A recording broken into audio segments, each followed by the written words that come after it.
stared with confusion at my phone. The rest of the gang were all in on this Monopoly game.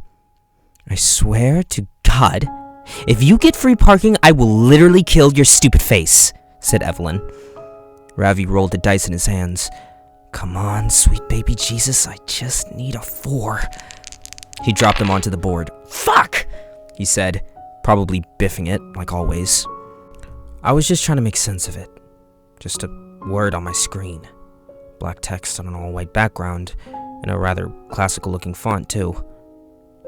Hide. I tapped, rather impatiently, on the expensive black rectangle, but the text just wouldn't disappear.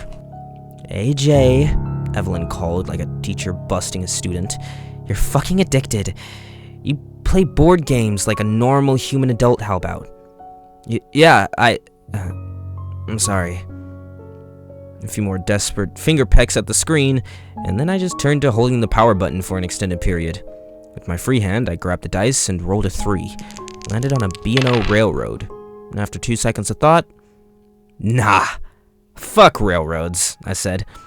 Of course, we weren't animals. If someone didn't want to buy a property, that was fine. No auctions or any of that nonsense. House rules. I turned back to my phone as Hero, on my left, took the cubes and prepared to drag his sorry little shoe across the go and collect his measly little $200. A minute with the power button didn't do anything. We were entering factory reset territory. I contemplated borrowing Revi's laptop to Google whatever the fuck this might have been. I felt the apartment rumble, albeit just for a second, as if we were on the edge of an earthquake. I tensed very briefly. The background noise from the TV, no one wants this, auto-playing on Netflix, completely disappeared, followed by the faint sound of the flickering static.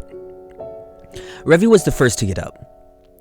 I don't, he said, talking slowly as if not to jinx it. I don't think that was an earthquake. He examined the TV, confused at the outage. He checked the wires. It shouldn't be the breaker. I don't have that much stuff plugged in, do I? I grappled with the sad and likely hacked state of my phone, and that weird word staring me down. Damn, that's fucking weird, I heard Hero say, half laughing. I lifted my head. What? I asked to catch Hero turning his phone to me. His home screen, too, had been replaced by a black text atop a white background. Hide.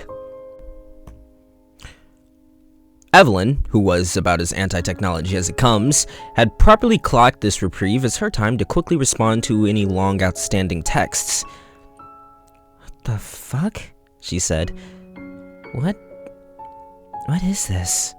At my confused look, bordering on a scowl, a resting scowl face, she flipped her phone around to show me the damage, and it was the same on hers. That's when I started to get a bit nervous. Ravi, where's your phone at? I asked him. Huh? Oh, I'm sure it's somewhere, he said, still tinkering with the TV.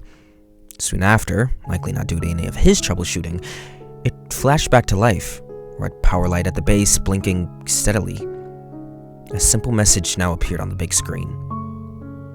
Hide, Ravi asked, grabbing the remote and pressing buttons to switch it back to Netflix, but nothing was registering.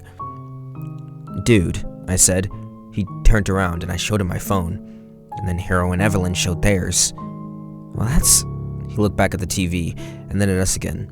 Wait, how is that possible? Is that, like, an Amber Alert? Hero asked. I mean, I guess, but... Oh, that's a push notification. This is, like, completely overtaking the screen. Ravi's brows furrowed. I'm on different hardware, too. Is it a hack? I asked. He shrugged. That's kind of a weird hack, no? Government experiment? Hero asked again, and then a thought came over to me.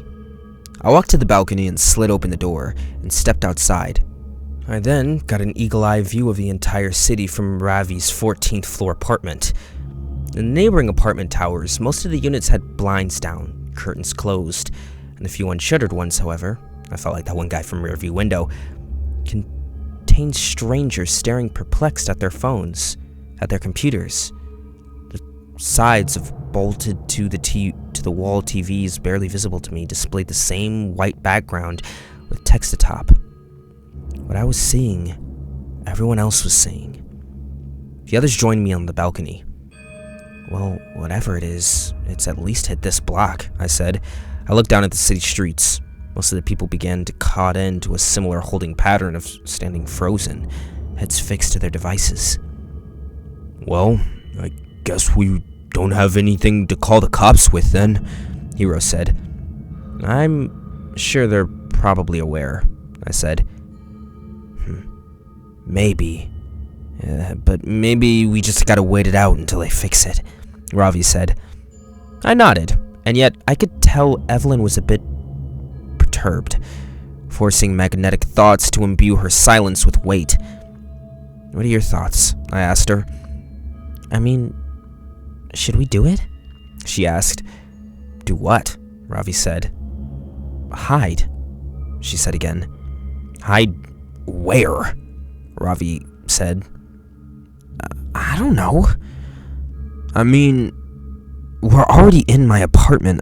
I'm sure that's good, right? Ravi said again, and then there was a pause. Let's not lose our heads, Ravi continued. This is nuts, but it's not like... it's not like literally hide, right? Hero clicked his fingers. Oh, what if it's just a viral marketing strategy, like for a movie? Hero, with his necessary but unintentional levity. What, hacking our phones so we can't use them? I don't know if that's in Lionsgate's purview, man, I said, then headed towards Evelyn. But hide? The flicker in her eyes more than meant that she'd sided with the light bulb inside her head. She returned to the inside and got exploring in Ravi's apartment carefully. What are you doing? Ravi asked, trailing. Hero and I just followed those two. I don't care if I look stupid, but it could be a warning. Maybe something is happening, she said. We're in a box that's in a box, basically, said Ravi. We're fine, Ev. But the fucking thing, she motioned to the TV and then to her own phone, says hide. Maybe it's that literal. She continued scouting, finally settling on the sliding closet door in Ravi's room. It was the best she could come up with in his 600 square foot apartment quarters. I'll do here, unless you think there's anywhere better. Evelyn, Ravi stressed. She shuffled in, past hanging garments, scooching to the end to make space. I'm gonna close the door soon, and if you're all really my friends, you'll join me. There was an awkward silence, until Hero chimed up first. It's good to at least be safe, right? And then he went for it, second-guessed for half a second, and then committed to entering. Look, you guys get the luxury of laughing at me forever if I'm dumb. Win-win, right? She called while Hero wedged in beside her. It was a compelling argument, certainly. And begrudgingly, I followed, tucking in next right under Ravi's dressing clothes. There was still some room for him inside of his own closet.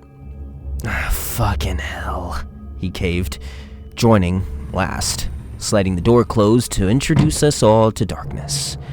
I went back to my phone. Still that classical font. Still that mandate. So how long are we gonna stay in here? Ravi asked. 5 minutes, she said. Yeesh, he tagged. And then we sat in stillness for, a while. The distant tick-tick-tick of the clocks in the living room bringing down the blood pressure just a tad. It all felt, silly, kind of. Do you remember when we went camping at Sunlight Groves? Hero asked. Clamping, Ravi clarified. Well, Ev thought she saw a bear, Hero laughed. A bear and its cub. It was dark, and it fucking looked like a bear, she said, half laughing at herself. I heard noises too. Bears at Sunlit Grove, he said again. Saddest patch of trees in America. Guys, shut up. We're here, so let's commit to the bit. Before the conjuring doll gets us, Ravi said, surprisingly not bitterly. We kept our traps zipped for like another minute. I kept my eyes on my phone. Hide. Nonsensical. All of it, really. But in a way, that was starting to sit more and more uncomfortably with me. So, what do you think it is? Hero whispered. I shook my head. Evelyn gave a slight shrug, and Ravi took a deep inhale before speaking. He kept his voice low. It's obviously something. I waved my phone. Dude, my bank is on this, and it's bricked now, basically. I'm fucked. They'll figure something out, said Ravi. Powerful knocks then came to his apartment door all of a sudden. They were thundering. Hey! A voice called, muffled through the walls. Ravi, are you there? Evelyn braced. Who is that? A skinwalker, obviously, Ravi replied. I'm just kidding. It's my neighbor, Monica. Evelyn reached across to me and Hero to tug at Ravi's sleeve. Are you positive? Yeah, and I should probably go get that, to be honest. You said 5 minutes, she said. Well, yeah, but I'm being a pretty trash neighbor right now, he replied. The knocking persisted. So did the words. I have this, weird thing on my phone. Brad has it too. It says, hide. TV says the same thing. Computer too. I don't know how to reach anyone or what to do. The neighbor continued to trail on. Ravi blew air out of his nose. Alright, this is stupid. No, said Evelyn. But then, all of a sudden, he stopped. We all stopped. I felt something. Very, very real. No knocking anymore, or at least I couldn't hear anything. Not the tick of a clock, nor the soft rustle of us against the clothing. It was like the world was holding its breath. Like there was a presence right outside the closet. And then the sting of static in my ear before it passed. Whatever it was, the feeling completely dissipated, and then the sound returned. I snuck one glance at my phone, and the word hide was gone. Replacing it was my home screen.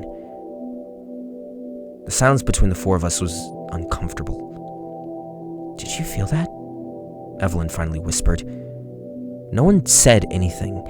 Ravi outstretched his arm yet again to slide the door open, but his hands were shaking. You can do it, I whispered. I think we're all good. He steeled himself, looking very much like he was crossing some sort of internal threshold, and then he pulled the door aside, revealing that his room was exactly like we'd left it. And we took a minute to just take that all in. I'm gonna go answer Monica, he said, with not a whole lot of vigor in his voice. He got up and crept out of the room. The rest of us slowly followed, stopping in the living room while he continued to the door. I went to Twitter and searched hide and sorted by new. Evelyn, meanwhile, grabbed the remote from the stand and turned the TV, now hideless, on and maneuvered through the Roku channels. What are you looking for? Hiro asked. Just like a live channel, I guess, she replied. The news? My scrolling wasn't yielding anything of help or insight. Though it was clear, via the confused posts from seemingly around the whole world, that the scope of whatever had happened was global. My focus shifted back to Ravi, who was standing on the welcome mat, eyes pressed against the door's peephole. He hadn't moved in quite some time. Is everything alright, man? I asked.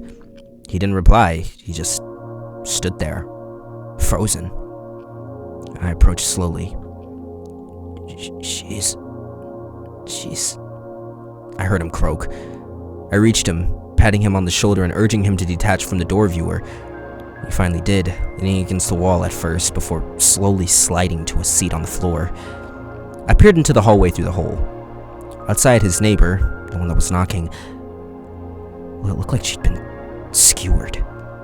Completely decimated. An explosion of blood in the hallway. What? I felt a buzz on my phone, and I pulled it out. Again. Before I could even process, I heard Ravi and Evelyn react. There's another one. It says again now. I turned to see the foreboding words on the TV. Fuck. Should we hide again? Hiro called. And much like Ravi, I was completely shell-shocked. AJ, what do you think we should do? He repeated. Evelyn, I said, trying to force the words out of my mouth. You had good instincts the first time. What do you think? How much time do you think we have? She asked. How much time passed between when I first saw the word hide and when we felt the pressure in the closet? It might have been like 10 minutes. I heard Ravi mutter, almost lifeless. I don't... Then Evelyn interrupted herself. Wait, what did you just see outside? She started approaching the door, but I stopped her. I don't think it'll be good for you to see it. Are you serious? She responded. Yes, I said, immediately realizing that lying might have been smarter. We can't assume we have the same amount of time, Ravi added. I went with my pitch. So, do we try the same spot? Hiro started panicking, thinking, tapping his foot. If we think about it, it said hide, and we hid. Now it's saying again, and obviously that means that whatever happened is gonna happen again. He gave us a look, as if he could see in our drained expressions what we were waiting for was on the other side of the door. That's a great recap, man, I said. What I mean, he said, struggling, is that when you play as a kid, if you kept picking the same spot over and over, eventually it'd catch up to you. Are we really trying to add some sort of logic to this? Ravi mumbled. Evelyn fortified herself. I think he's right. It's nuts, and I can't believe I'm actually saying this, but we need to operate on gut. And gut tells me that we'd better pick better spots this time. But spots makes it sound like we should split up, I said, looking around, and slowly realizing that with the limited real estate that we had to work with, this suggestion made a lot more sense than I would have liked. I turned to Ravi. Where should we all go? He shook his head, palmed his forehead a few times as if to slap himself back to reality, and he said, We do? He started, thinking. 2 under my bed? He grimaced, letting neurons collide in his mind. One of us in the utility closet. The other, the laundry closet. He got up and pointed. One of the closets was right behind me. There was life in him again. Now! My eyes fitted to Hiro and Evelyn, who ran into the bedroom. Ravi gave me a nod before entering the laundry closet and awkwardly squeezing in with the washer and dryer, closing his door behind him. I entered the utility closet and closed mine. Rather, I tried to, but the door just wasn't clicking shut. Fuck, I said. Ravi! The door, it's not... But before I could finish my sentence, I had to fight the urge to say anything anymore. If time was up, I'd compromise my spot. Hell, I'd compromise his spot too if I kept talking. I tried a few more times to get it closed, and then I committed, terrified out of my mind, to gripping the handle and holding the door shut. I tried to keep my shaking hands and quickened breath in check as the silence overtook again. Complete silence. And then that presence. I felt a light tug at the door. I kept my hold firm, but I didn't try to overpower. I didn't want to completely give it away. And again, it stopped. The feeling disappeared, and I waited 15 seconds before sneaking a look at my phone to see that the again warning was gone. I heard the sound of Ravi's door swinging open first, and I followed with mine. He was emotional, to say the least. I forgot that door was fucked. I got scared, man. I was... You're all good. Like, it's alright, man. I know. I even heard you call for me, and I didn't... I panicked, and I thought it... Hey, we're alive, man. It's alright. And immediately, I remembered that it wasn't just us. Evelyn and Hero. Right, he said. We rushed to his bedroom. There was nothing at first.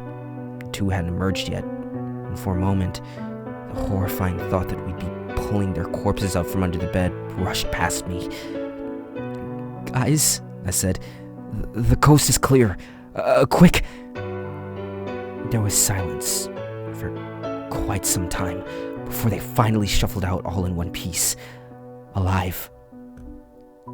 As they shifted from a crawl to bending to standing, I wanted to hold everyone for just a second.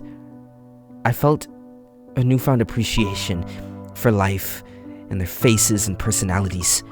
I felt another buzz on my phone and took a look. Break time! I let out a sigh of relief and showed the message to the others. I guess that's good, Evelyn said.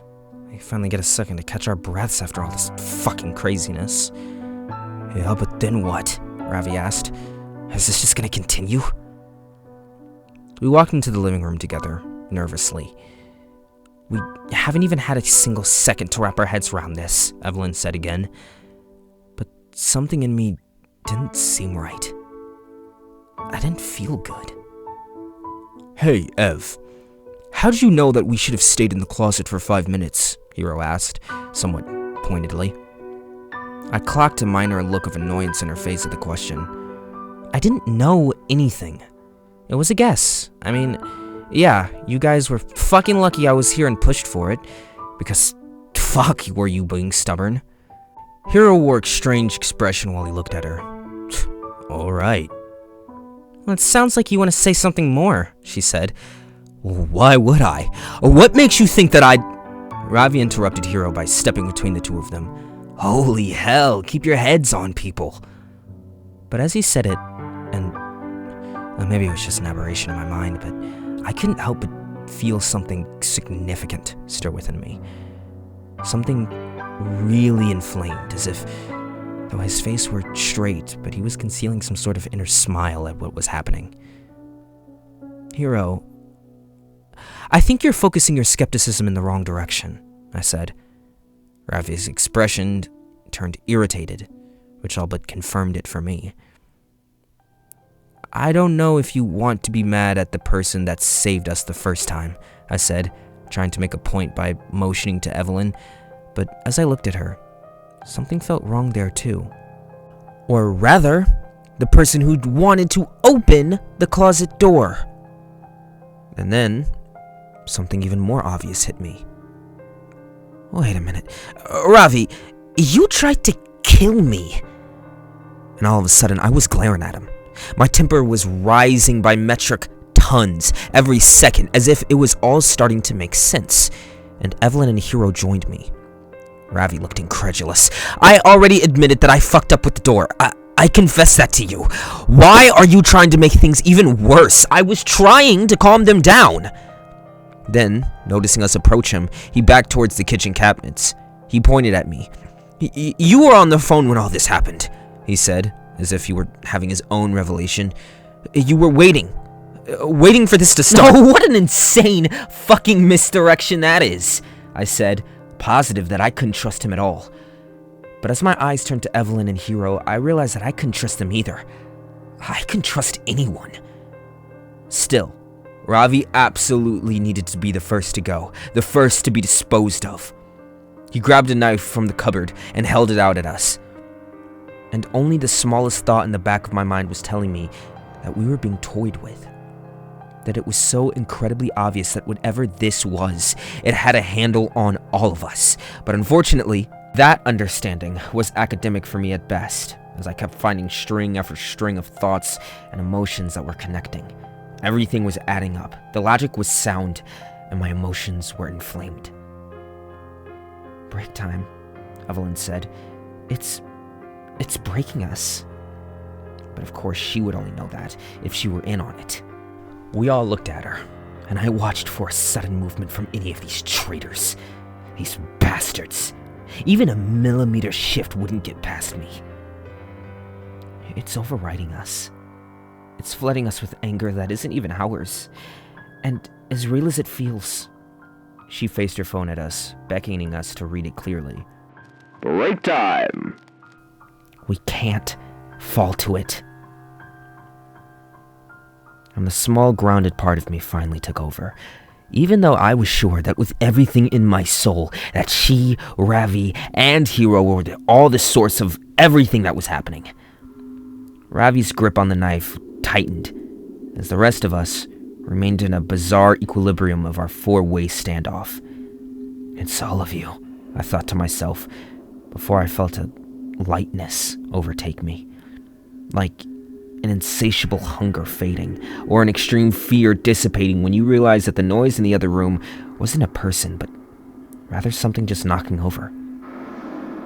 My feelings of unrest and paranoia were gone, and my phone screen, once again, returned to its default background. It was hard to describe how I felt now. Lucidity and shame. I looked at Ravi sadly, and he hung his head low as he put the knife back in its place. Hero turned to Evelyn first. I'm sorry, he said, and then to Ravi. Sorry. I'm sorry, guys, said Ravi. I'm sorry, I said next. You're welcome, assholes, Evelyn said, and to be honest, we fucking deserved it. That was fucking insane, Ravi said. Like a fucked up roller coaster ride, said Evelyn. I didn't... That wasn't totally me, Hero said. Like, something was in me. And it was... Look, it's okay, man. I was getting tired of saying it, and certainly, I, out of everyone, didn't deserve to impart forgiveness anyway, after where my own head was at only 30 seconds ago. We need to, write something down. We are susceptible. Don't forget, started Ravi. We just need to remember to keep your heads on, I interrupted. Remember? But I think that fear that again would pop up on our phones drove him to start rummaging for some paper, start scribbling some words on it, while the rest of us tried to soak in the reprieve of nothing happening. Every half second was a complete luxury. I wanted to say sorry, or another 20 times or so, something that I was sure wasn't a unique feeling to me. I feel like I'm losing myself, I said. It felt like I was in a dream at this point. Yeah, Ravi said. Yeah. We're, Hero said, looking at us carefully, probably all gonna die. Should we, say our words, I guess? Don't talk like that, said Evelyn. How many people do you think are dead? Hero asked. I went to the TV, temporarily free, yet again, from 1 or 2 word mandates, and I turned it on, toggling through the homepage until I found the live stream of a soccer game, one fixed camera angle. Everyone in that stadium was torn apart. Players on the field within frame were eviscerated. I returned to the homepage, navigating in an attempt to find a different live program. I clicked on what appeared to be a news channel, one that I hadn't heard of before. The sight of an empty desk appeared. Wires leading under the table made me think that perhaps there was an anchor hiding under it. We are trying to report, he said, knowing that the signal is going to cut out. I've survived so far. Survived whatever exactly this may be. But the carnage from footage that I've seen is extensive. I strongly recommend... The broadcast was interrupted by the new word, seek. Again, in classical lettering. And the screen cracked, and then shattered with a loud pop, sending bits of glass onto the floor. As did the screen on my phone that I had placed on the coffee table. As did the phones in Evelyn and Hero's hands, too. Reactively, they dropped them on the floor by the pair, a weak bounce before settling. I panicked. Seek, I said desperately, trying to jolt my brain for the task. Maybe something out of place? Evelyn said. What if What if we have to find what's killing everyone? Said Hiro. I don't... I started, but I couldn't even muster up anything close to a sentence. I ran to the balcony outside to see if there was something obvious to look for, in the sky or in the city. What I spotted on the neighborhood's high-rise was blood-stained curtains and unrecognizable bodies where blinds were lifted. And as my eyes darted from a spot to spot, I found a lead.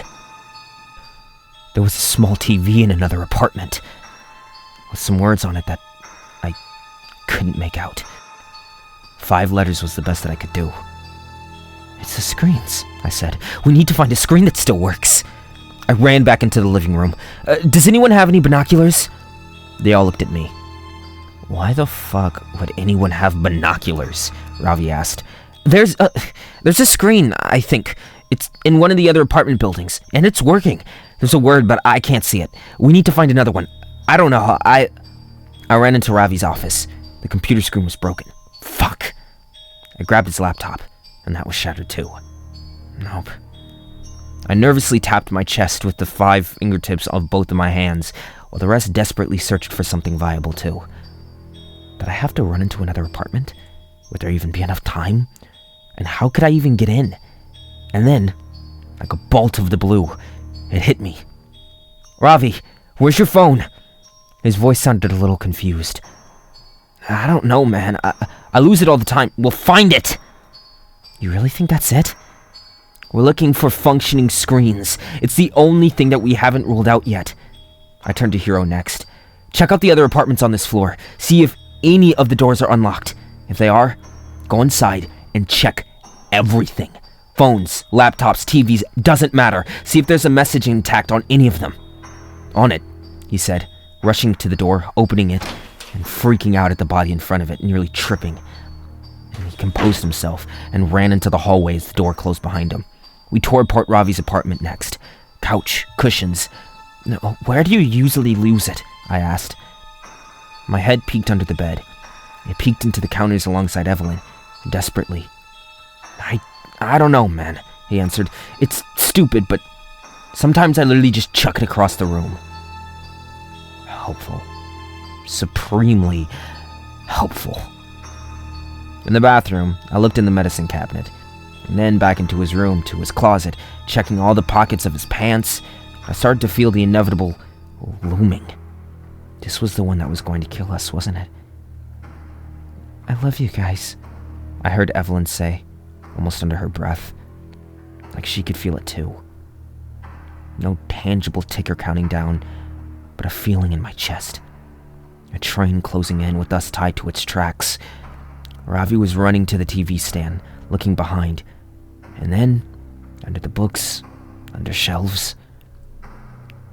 And as I was back in the living room again, sure that there was literally nowhere else for us to check, my eyes lowering to the painful game we'd all started our deadly evening with.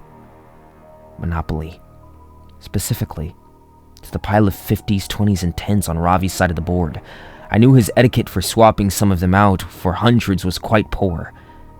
The cash was stacked high, which made sense, seeing as how he was crushing all of the game.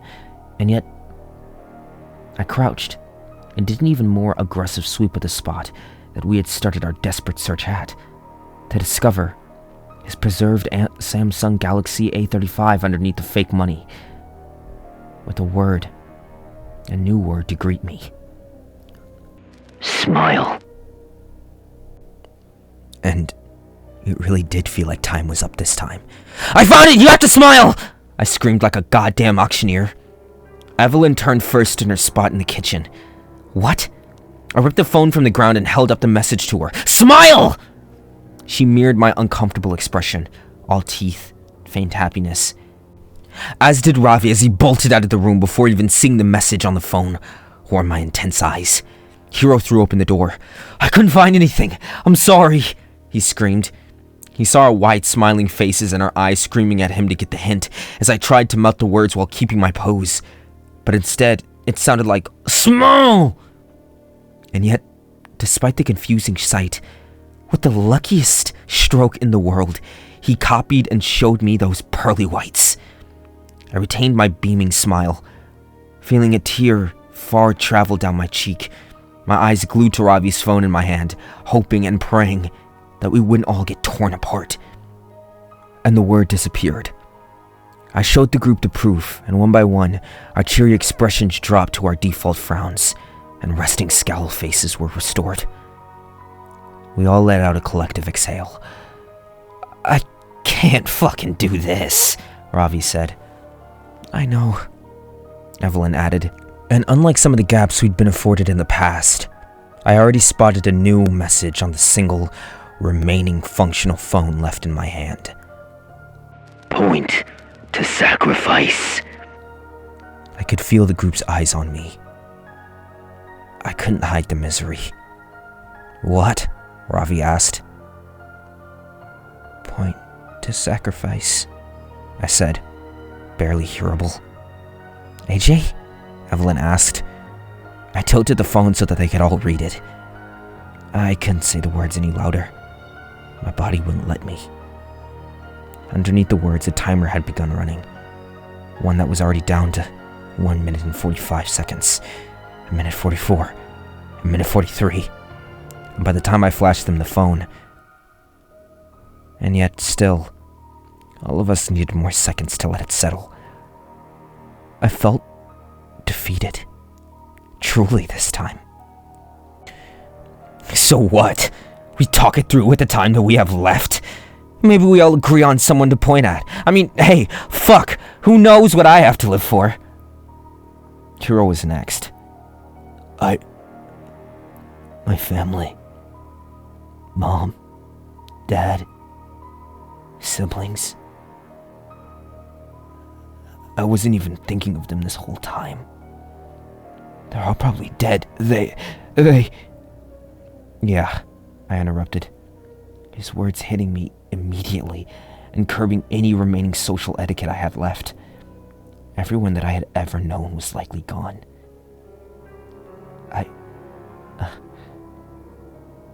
Wow. Evelyn smiled at us softly. "I just have you guys now," she said. "So, yeah.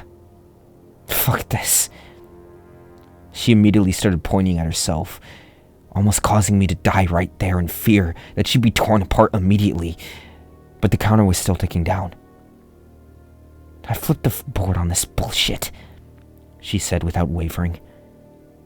1:12, 1:11, 1:10. Hiro pointed to himself. "Fuck it. Yeah. You know what? I'm gonna flip the board too," he said. I looked at him, almost nervously, exasperated.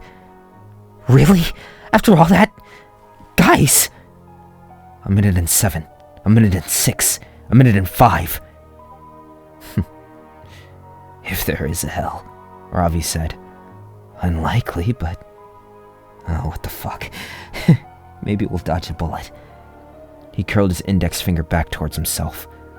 "I'm flipping the fucking board." I just looked at them. And it was strange to feel a deluge of selfish thoughts flood into me all at once. 40, 39, 38. "All right," I said, copying my peers. "Let's do it." I pointed at myself too, like we were all playing Simon Says or something.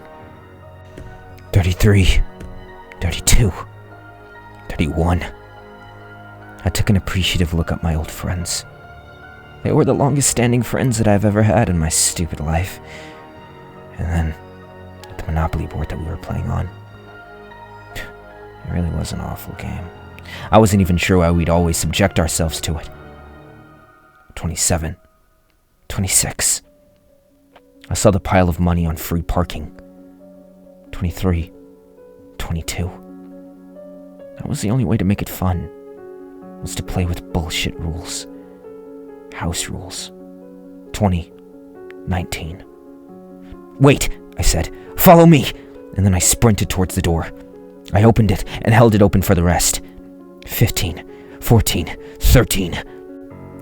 I pointed at Ravi's dead neighbor in the hallway, in front of the door. Monica. We didn't know what we were dealing with until she died. Her sacrifice gave us a chance, I said, almost looking up as if I was speaking to whoever was enacting this terror on us. I was aware it was a reach. 9, 8. And we've probably lost a lot of humanity since then, so... Sorry, I said, pointing at her. And thank you. 6, 5, my friends pointed too.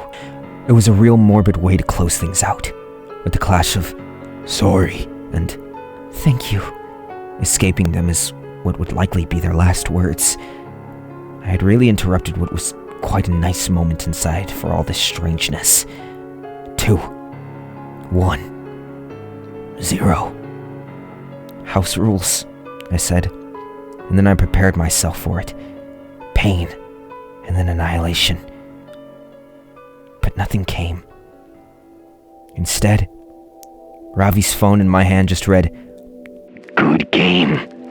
before defaulting to Ravi's homepage picture. A Borzio. He didn't even own one. He was just obsessed with that breed of dog.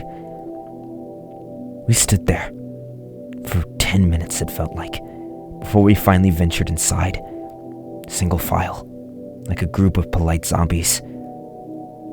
I wasn't sure of what to make of what had happened, what to do, who to check on, the state of the world, what was even going on around me. I sat back down at the Monopoly board. The others sat down in an almost Manchurian candidate sort of way. They took their spots. I think it was my turn, I said slowly. I grabbed the dice, and I rolled. It was a 10. I tapped my top hat icon on each square until I landed on a short line railroad. Do you want to buy it? Evelyn asked me. I thought about it for too long. And then finally, I said, Sure.